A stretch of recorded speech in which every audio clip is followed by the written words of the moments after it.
Local sports with News 2 Sports Director John Clanton.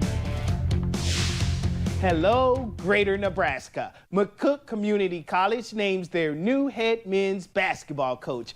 Dillon Hargrove has been named to the position. Hargrove brings a lot of experience to the McCook program. Before accepting the position with the Indians, Hargrove coached at Division II National Park College in Arkansas for 4 seasons. While there, he compiled an 82-27 overall record while leading the Nighthawks to a national title last season. Hargrove takes over for Jacob Brindle, who is now the head coach at North Platte Community College. He's excited for the opportunity.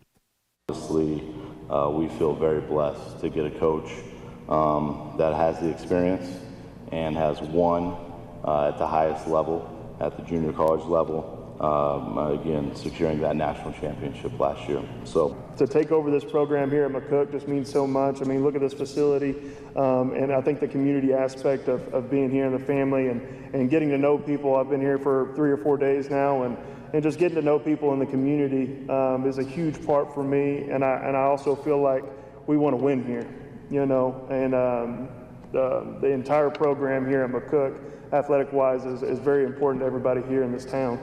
And, you know, I feel like we can come here and I feel like we can win here.